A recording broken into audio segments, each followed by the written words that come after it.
距离美国总统上任的日期还有1个多月，但是特朗普现在已经俨然是一个美国的就任总统了。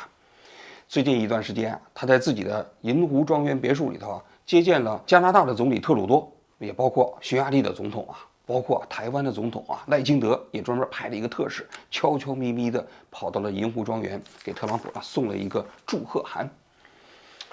不久前呢，这特朗普呢又接受了法国总统马克龙的邀请专门到巴黎参加巴黎圣母院的重开仪式。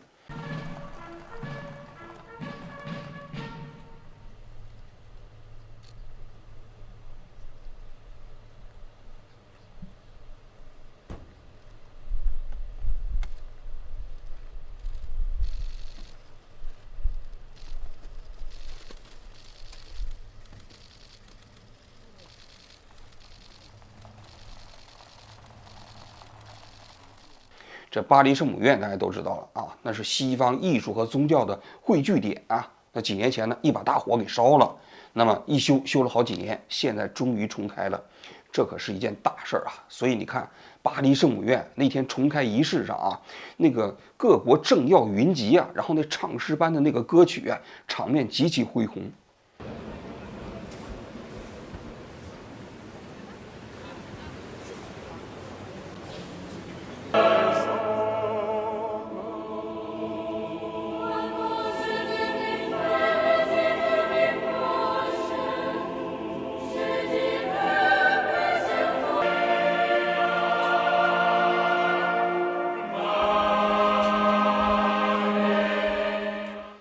那特朗普到那个现场之后，大家也都把他当做是一个美国的总统来接待他在这个法国的时候还见了乌克兰的总统泽伦斯基也见了英国的这个威廉王子。所以你可以看到了吗？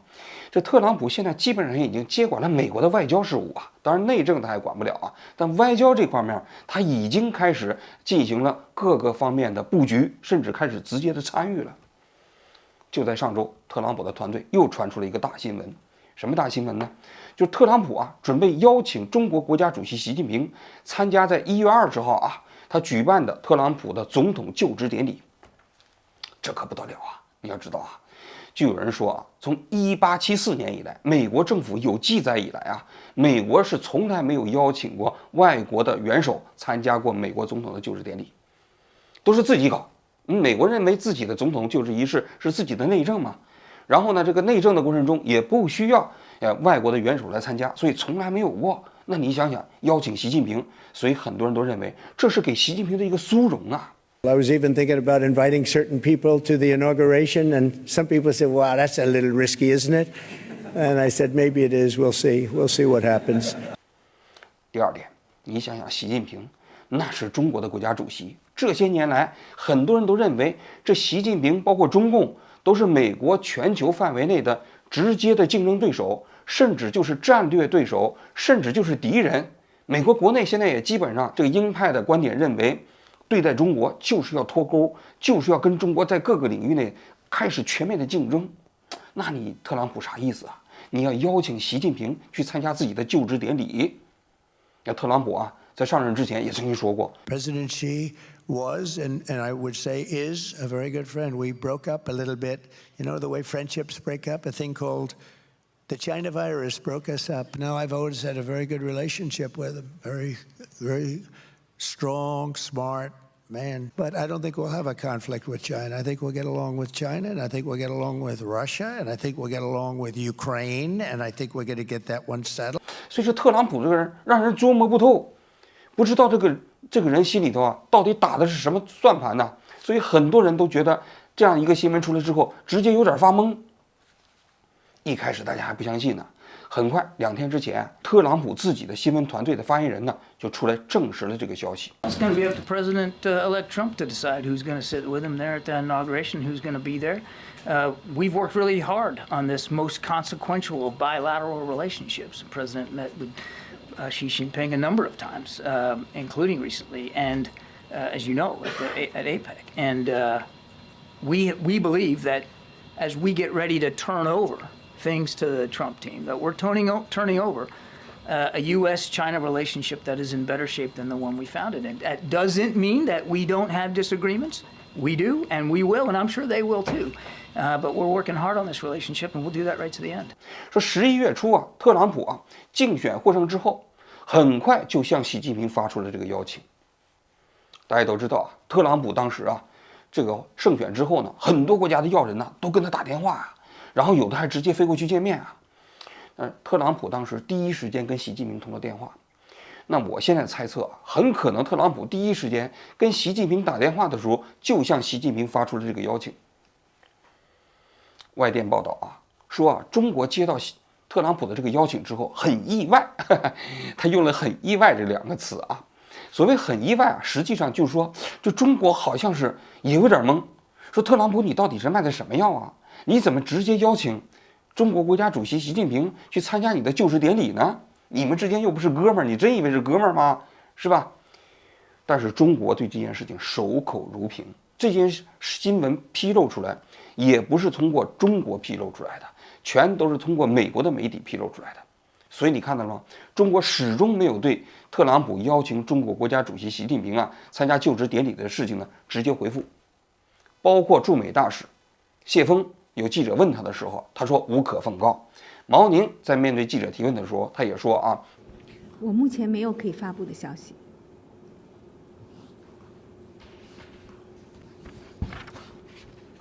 下一个问题。那紧接着的问题啊就来了啊，那习近平到底会不会接受川普的邀请，去参加川普在明年1月20号举办的美国总统的就职典礼呢？咱们在回答这个问题之前啊，咱们先简单回顾一下美国总统的这个就职典礼啊。美国总统的就职典礼啊，从1789年啊华盛顿就任美国第1任总统开始啊，当时在纽约市的市政厅搞的啊。这之后呢，这个随着美国国力的增强啊，这就职典礼呢，应该说场面和仪式也是越搞越大。按照美国的习惯呢，美国总统的就职典礼的这个费用啊，是由民间筹集，那你就大概捐款嘛。大家都知道，脸书那老总最近呢，就赶紧给他这个就职典礼捐了100万美金啊。据说啊，特朗普啊，今年的就职典礼呢，已经筹集了将近1亿美金了。所以啊，有的钱可花啊。那这个就职典礼呢，按照最近这几届的惯例呢，大概整个这个典礼持续有10天左右，就是就职典礼前5天和就职典礼后5天。那就职典礼前5天呢，我们以2017年啊，特朗普首次就任美国总统的典礼为例啊，1月20号搞正式的总统就职典礼啊，1月17号的时候，特朗普啊就坐着美国的总统专机啊，飞到了华盛顿。他到华盛顿之后呢，在当天晚上要搞一个非常隆重的晚宴。这个晚宴呢，被称之为总统的晚宴，实际上相当于新总统的晚宴啊。这个晚宴呢，他要在媒体面前介绍自己的内阁所有的班子。参加这个晚宴的呢，是所有驻美国的外交使节，相当于向外交使节介绍新任美国总统的内阁成员。同一天呢，特朗普呢还会在这个晚宴上发表讲话。参加完这个晚宴之后呢，就又回去了。到1月19号这一天，他由美国的空军1号的专机把他从美国的纽约家中接到安德鲁空军基地。安德鲁空军基地啊，搞了一个简短的仪式之后呢，就飞到了美国的首都华盛顿。在华盛顿呢，他这一天要主持一个在林肯纪念堂门前搞的音乐会，因为这个音乐会呢，据说也是整个庆典的一部分啊。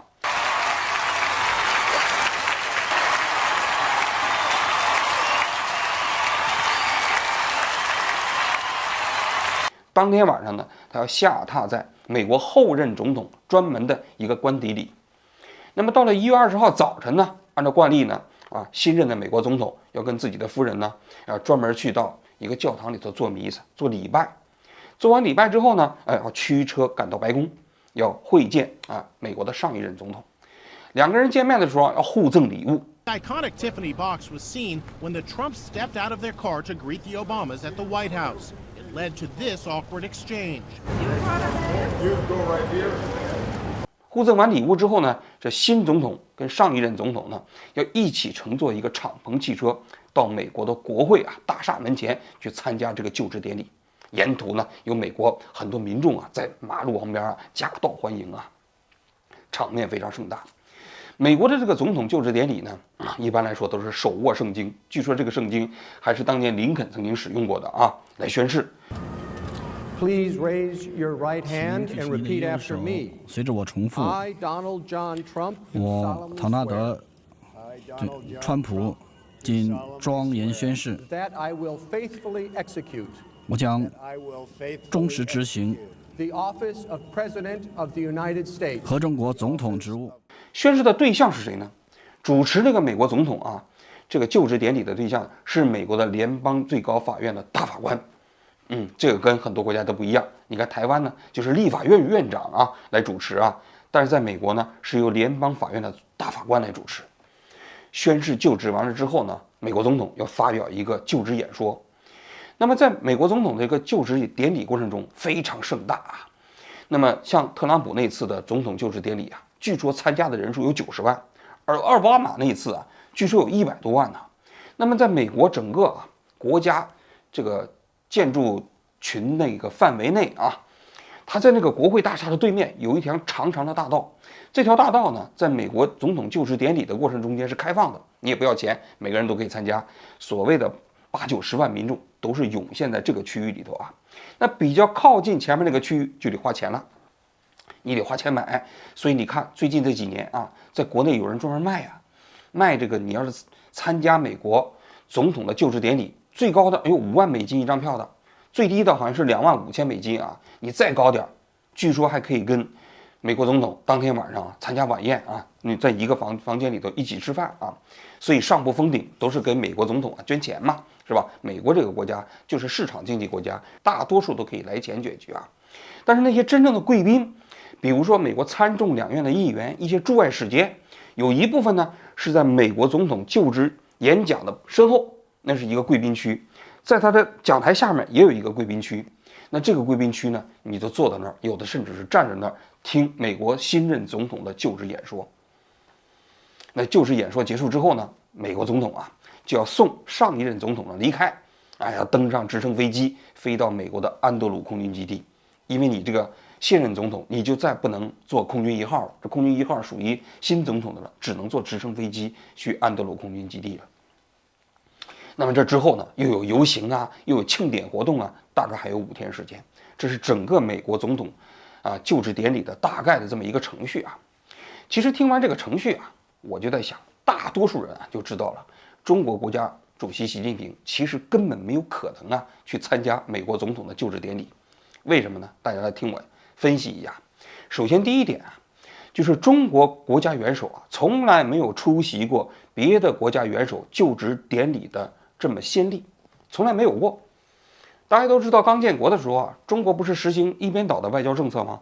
那老毛当时在中华人民共和国成立之后不久，就坐着那个火车就到了莫斯科。到了莫斯科之后呢，当然他不是参加莫斯科的庆典了那时候斯大林本身都已经当了这个苏维埃的主席了但是那中间曾经赶上过斯大林70寿辰，老毛当时呢站在底下。据说老毛站在底下的时候，苏联为了考虑到老毛当时的那身体状况，也是贵宾嘛，要专门给他订一个那毛皮鞋，是吧？据说老毛还拒绝了所以你可以看到，老毛一生终其一生出国访问2次，全是苏联，都不是参加元首的就职典礼。那中国其实是有内心这样的一个认知，就是中国是个大国，这种大国意识就是在他积贫积弱的时候呢，他实际上这样一种自我认知也是非常强烈的。你想1949年刚建立的时候，那中国一穷二白嘛，老毛到了莫斯科还摆谱呢。他第2次1957年的时候到了苏联访问的时候，那见到赫鲁晓夫的时候，那更是摆谱，是吧？所以你就知道他的内心是绝对不会认为自己是一个普通国家，就是一个大国。所以你作为一个大国元首，怎么可能去参加别的国家元首的就职典礼呢？那是不可能的。老毛之后，说华国锋邓小平也包括后来的胡锦涛江泽民没有任何先例，作为一个国家主席，作为一个国家元首去参加别的国家的元首的就职典礼。这第一个方面。第二个方面，就中国呢，就别的国家的元首就职典礼已经有一整套成熟的这样的一个礼宾规范了。一般来说，中国会派国家元首的特使去参加。这个特使呢，一般来说又分为级别啊，级别最低的就是正部级的官员，比如水利部的部长啊，海关总署的署长啊，大家去查一下啊，也会被习近平任命为中国国家元首的特使啊，你去参加别的国家那些总统啊、国家元首的就职典礼。虽然是个正部级官员，但被冠以习近平的国家元首特使，所以呢，就相当于你这个级别就比较高了啊。当然了，这个特使里头也分级别。我说呢，最低级别呢是正部级官员，紧接着呢就是国务委员、政协副主席，在上面一级呢就是全国人大的副委员长。你比如说铁凝，那过去的作家，是我过去的中国文联的主席，那去年的时候就到南美洲代表中国国家主席习近平参加哪一个小国的那个总统就职典礼，我已经记不清了啊。那最高级别呢就是国家副主席。国家副主席啊，也作为中国国家主席的特使去参加别的国家的就职典礼。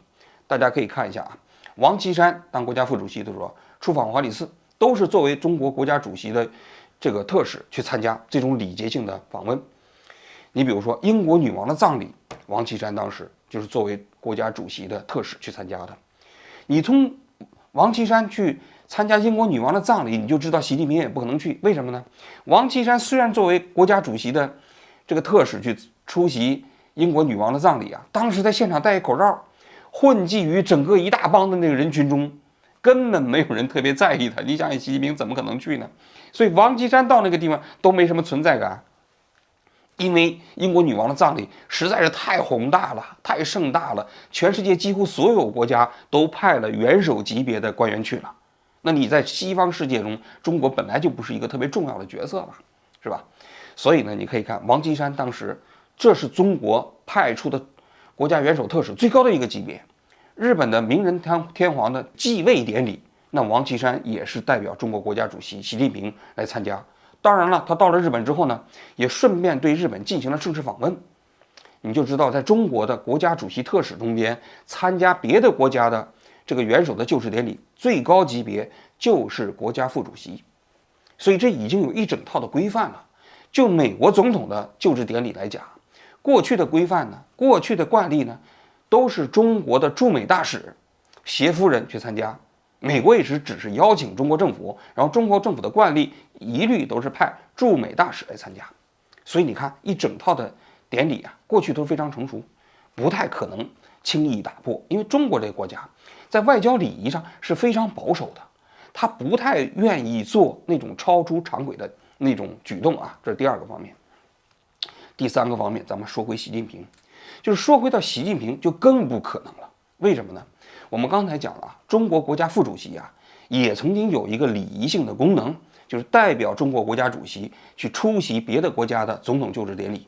但是习近平在2008年到2013年曾经当过5年的中国国家副主席，但是我们去查了一下，习近平在担任中国国家副主席的5年间，一共出访了10次，没有一次是作为国家主席的特使去参加别的国家的元首就职典礼的。当然，习近平这个国家副主席跟王岐山不一样啊，因为中国的国家副主席呢，一般来说呢有2样功能。第一样功能是作为国家主席的备位，真的是备位。你比如说胡锦涛当时啊也担任了5年的国家副主席，紧接着到2002年的时候呢，他就当了国家主席嘛。所以在1997年到2002年之间，他当国家副主席啊，就是一个备位元首。那么备位元首啊，其实啊，他不太会从事这种礼节性的工作。习近平在2008年到2013年啊，当这个国家副主席期间，他其实也是备位国家元首，所以呢，他本身不太可能去出席这种简单的仪式性的工作，这是第一点。第二点，再说回习近平。习近平啊，当了国家主席这些年啊，他自己啊就自认为中国已经强大了，自己中国强大了以后，他都特别在乎作为一个中国国家主席啊这样的一个对外交往过程中间的地位啊尊严，尤其是跟美国之间的交往，那就是更是如此啊。大家都知道这个新闻出现之后啊，美联社的记者去采访美国的前助理国务卿拉塞尔，拉塞尔当时的判断出来就说，他说你想一想。习近平如果去参加特朗普的这个总统就职典礼的话，他就得站在台下，站几十分钟，甚至有可能1-2个小时，旁边都是美国那些鹰派的这个参议员、众议员，然后呢，他在这寒风中听美国总统的就职典礼，你觉得可能吗？他说根本不可能。为什么呢？在习近平看来，这就叫屈尊，来给美国总统来捧场，是绝对不可能的。我觉得拉塞尔分析的非常有道理。对于习近平来说，你要让他参加美国总统的就职典礼，就相当于屈尊。为什么屈尊呢？你美国总统就职，那是你一次你选举的胜利。我作为中国国家主席，我怎么可能去给你美国总统的选举胜利去捧场呢？那你得多大面子啊！所以中国在跟美国交往的过程中特别讲究对等，特别讲究这个礼尚往来之间的那种礼仪之间的对等。一般来说因为中国呢，号称现在全球最重要的2个国家，一个是中国，一个是美国，而中国它是处于后进过程中间的追赶过程，相对来说跟美国的地位还是差一些嘛。所以在这种心理条件下，他是特别在乎跟美国交往过程中间的外交对等的。这就有点类似于台湾跟大陆，那台湾就最怕什么？最怕大陆对他矮化那你想想，他为什么怕矮化呢？就是实力各个方面跟大陆比起来差一些嘛，他就怕被矮化嘛。中国跟美国的交往也是如此他怕被美国矮化。习近平如果是参加了美国总统的就职典礼，那就是被矮化了。你想那你美国总统，你表面看你是给我习近平一个殊荣，但是我毕竟是过来给你直接捧场那这个就是矮化，所以习近平是绝对不会接受的。更何况习近平这些年你要知道他在跟这些大国这个交往的过程中间他其实特别讲究这个交往过程中间的这个仪式。你比如说，我过去跟你讲过，旧金山 APEC 习近平跟拜登见面，中国就坚持这必须一个元首峰会，不是一个普通的工作会面。其实你要说讲那个事情就见面见2-3个小时聊一聊，工作谈话也行，元首峰会也行。但是为什么中国特别在意这个名称呢？习近平坚持的，他就认为习近平跟拜登的见面就不能是一个普通的见面，就必须是一个元首峰会。那你想想，这个元首峰会凸显了中国和美国在全球事务上的同等重要。中国现在争的是这个。不仅仅是如此现在中国的国家主席习近平在访问过程中不仅仅在这些礼仪上有这样的要求就是什么元首峰会之类的，现在对接待的要求也是非常非常高你就比如说 APEC 那次这个习近平跟拜登之间的见面，我记得我上次跟你讲过他要特别强调，就是中国作为一个国家主席出访过程中间的尊严不容冒犯。什么意思呢？就是所有那些在大街上抗议习近平的、抗议中共的，在这个过程中间都不能让习近平见到，也不能让他听到。这就是习近平的专机。刚才警察告诉了我们，但是呢，警察不允许我们靠近，所以我们只能在那个隔离带之外，进行拍摄。警车也在边上，也在监视着我们。所以当时习近平去旧金山的时候，那美国当时也是反共大本营嘛，也有很多中国的民运法轮功群体在那抗议。但是这些抗议的人都被美国限定在了一个特殊的区域内。习近平他们这些人是走的一个特殊的路线，这条路线你沿途只能看到中国大使馆组织的留学生爱国华侨搞的欢迎习近平，欢迎习主席。至于那些抗议的人呢，那你在那边随便抗议嘛，反正你也见不到习近平的车队。不但如此就是习近平下榻的酒店，在方圆1公里的范围内也不允许有抗议的队伍和声音，都不能让习近平听到。所以你要知道，当时美国政府就专门把 APEC 习近平住的周围架起了铁栅栏那么你所有抗议的人，你进不到这个区域，这样习近平晚上住到那个地方的时候，就听不见抗议的了。这就叫大国元首的尊严。不答应这个条件，习近平就不去。不仅仅是对美国有这样的要求啊，现在对所有西方国家的访问，当然了，习近平这铁哥们儿你就不用讲了，你去普京那儿访问，对不对？俄罗斯人肯定不会抗议中国嘛，你去越南访问，越南人也不太会去抗议习近平嘛，对不对？因为社会主义国家，政府一声令下，谁敢抗议啊？但是对于西方国家来讲，那政府下达抗议的禁止指令也不管用啊，也不能下达呀。所以习近平提出来的要求，对于很多西方国家来说，其实还挺麻烦的。但是这些年，所有接待习近平的这些国家，几乎都满足了。你比如日本，当时习近平去广岛的时候，也提出这个相同的要求啊，就是沿途不能见到任何抗议的队伍。那日本政府怎么办？就把那些抗议的人也跟美国旧金山当时处理的方式一样，都给弄到了一个犄角旮旯那里头。你们当时在抗议啊，反正习近平看不见就行，别给我添麻烦。所以你可以看到，随着现在中国国力的增长，他对国际事务过程中间，对自己交往过程中间那个礼仪的要求，那跟过去比起来，那已经越来越高了。大家还记得秦刚出事的时候，那白俄罗斯外交部不是有一个人出来爆料吗？说当时秦刚当时为了搞这个习近平到这个白俄罗斯访问，那把他们折腾的，因为在白俄罗斯啊，他们实际上的正式访问只有3等，一个叫做正式访问，一个叫工作访问，一个叫做私人访问。但是中国有4等，中国在工作访问上面还有一个国事访问。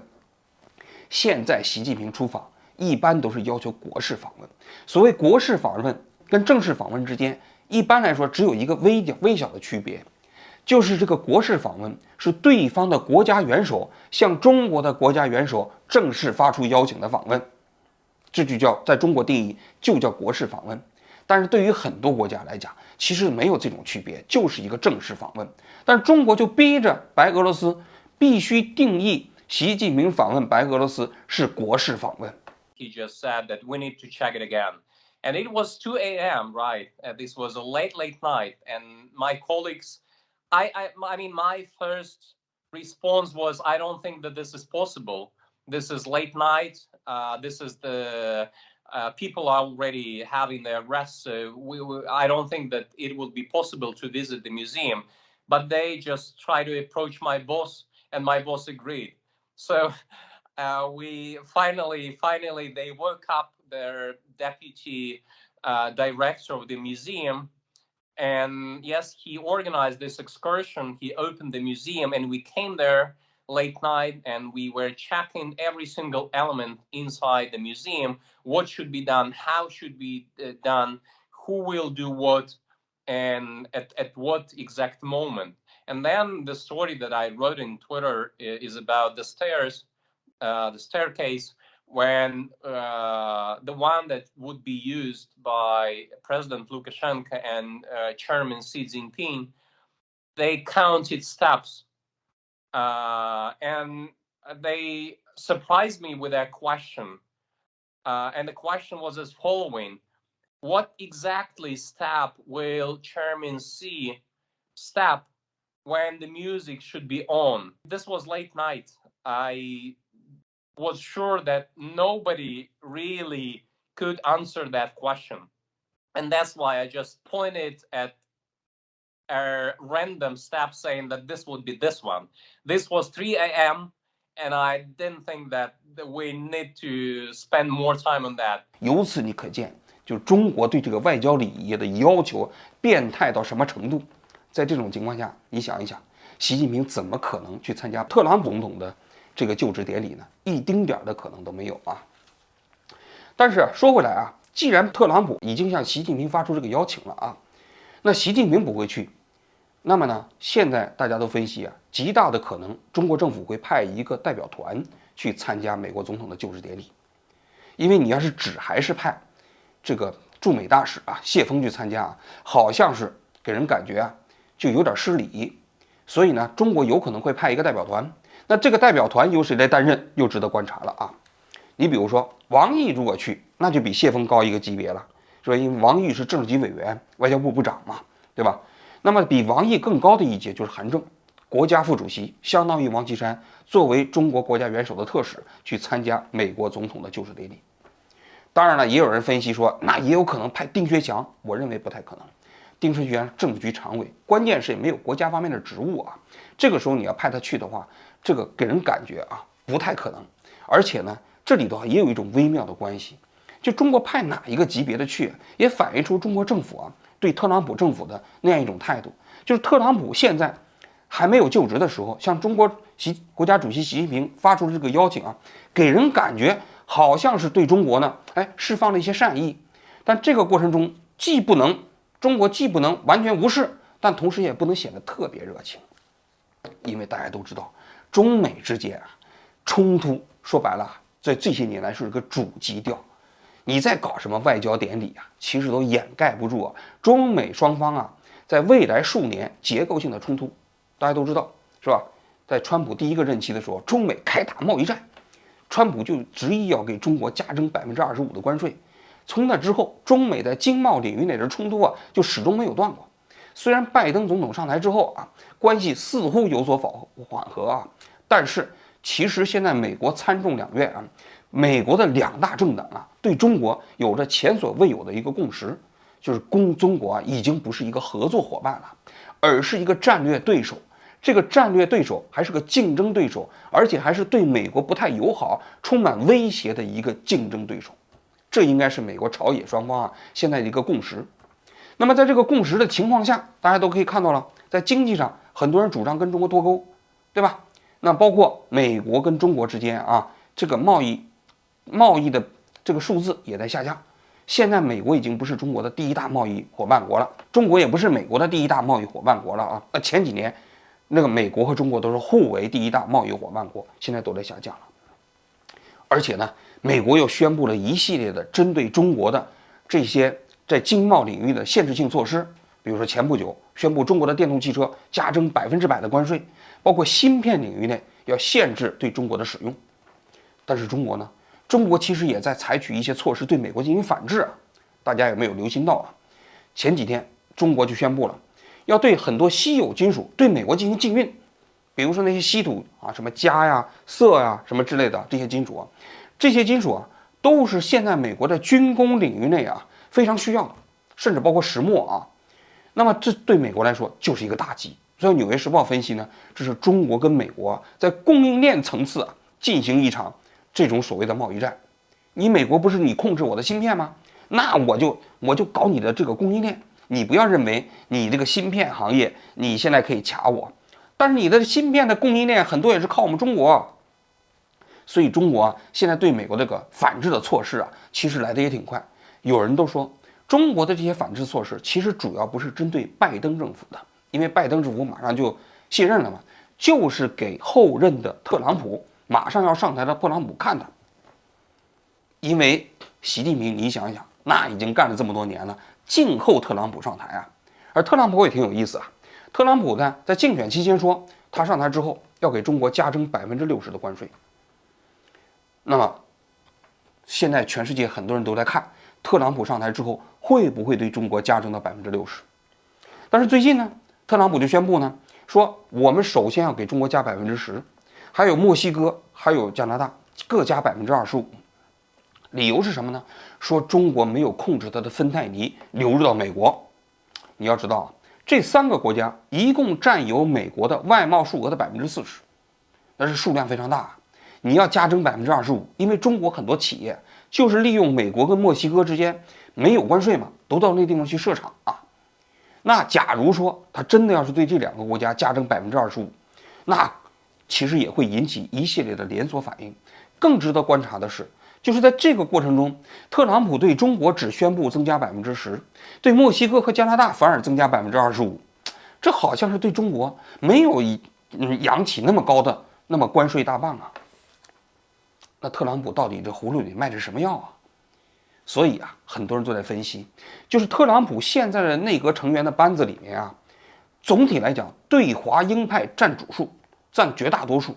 但是呢，要在经济领域内完全贯彻它关税的武器，其实也挺难的。为什么这么讲呢？一个是啊，美国工业制造品的47%来源于中国，对中国的依存度相当高。中国现在对美国的依存呢，主要是芯片啊那些高技术层面的那些制造品呢。一般技术的制造品是美国反过来依靠中国。这中间并不是单边依赖了。虽然说啊，从2018年以后啊，开打贸易战以后啊，美国对中国开始实行脱钩的这样的一个计划啊，美国对中国商品的这种依存度已经从22%降到了17%外贸啊，但是实际上这个下跌啊，最终是有一个底线的。你到一个程度之后，再想继续脱钩，实际上是非常困难的。而且在全世界，你也很难找得到其他类似于中国这个国家填补中国作为一个世界工厂的地位。所以呢，其实你这个就算挥舞这个关税的这个大棒，最终呢，很可能还是由美国普通老百姓来承担。所以现在有很多人分析啊，如果美国要是完全实施60%的关税针对中国的啊，中国可能当然损失也比较大啊，有可能这个 GDP 会下降2个百分点，但是美国很有可能也下降2个百分点。所以中国现在天天说啊，说贸易战没有赢家，你美国要搞我们中国，你其实美国最终也会为此买单。这话我觉得说的有一定的道理，就是关税这件事情来对付中国，现在效果有限。我一直认为啊，就是现在的中国啊，已经发展到了一个什么程度呢？就是美国这样的国家，也包括西方世界，你很难通过在经济上彻底隔绝的方式来惩罚中国，来孤立中国。因为中国现在在全世界的出口商品的份额中间已经占据了17%，全世界第一大。要知道啊，2018年的时候开打贸易战的时候，中国还只占了12%，现在呢，几年过去之后，已经上升到了17%。也就是说，即便是美国对中国发起贸易战的情况，你看中国在整个世界的外贸中间的份额还是提升到了17%。也就是说，中国可以通过“一带一路”、全球南方这些市场，慢慢的消减美国对中国贸易制裁的这种消极反应。当然，对中国不利的信息是什么呢？因为大家都知道，中国过去这2年经济形势非常不好啊。这经济形势不好的情况下，对外贸的依存度就前所未有的提高了。那如果美国真的对中国实行这样一种关税的政策的话，那对中国现在的经济复苏肯定是有非常大的消极影响的。那不管怎么说啊，未来的美国总统上任之后，我相信中美之间在经济领域内啊，难免会有一场恶战。不管这场恶战最终实际上结果如何啊，这场战一定会打起来。但是呢，我们讲过了，川普这个人呢，因为他是个商人嘛，这是商人呢，他就有这个交易者的这样一种心态。所谓交易者，就是说什么都能谈，他的谈就是以美国的利益为优先。那么以美国利益为优先，那如果要是关税这个措施将来不好使的时候呢，他就有可能改变赛道，改变策略。总而言之吧，川普上台之后对美国和中国之间的关系来讲，充满了不确定的因素，不仅仅是经济领域内，外交领域内等等各个方面都是如此你就比如说乌克兰，美国现在有一种说法，就是说让乌克兰牺牲土地的原则跟俄罗斯赶紧达成停战协议，然后呢，把这个精力拿过来对付中国。但是美国假如说真的牺牲了乌克兰的利益台湾就在看呢。凭什么牺牲了乌克兰就不能牺牲台湾呢？那凭什么牺牲了台湾，美国就不会牺牲其他的利益跟中国做交易呢？所以特朗普的这些外交政策应该说对整个世界来说都是充满了不确定我们呢只能是拭目以待了。好了，我今天就讲到这里，谢谢大家。 President Xi was, and I would say is, a very good friend. We broke up a little bit. Very good relationship with him. Very, very strong, smart man. I was even thinking about inviting certain people to the inauguration, and some people said, wow, that's a little risky, isn't it? And I said, maybe it is. We'll see. We'll see what happens.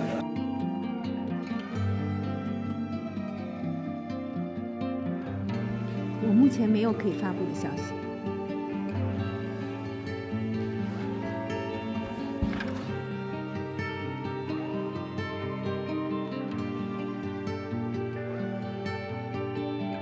They surprised me with their question, and the question was as following: what exactly step will Chairman Xi step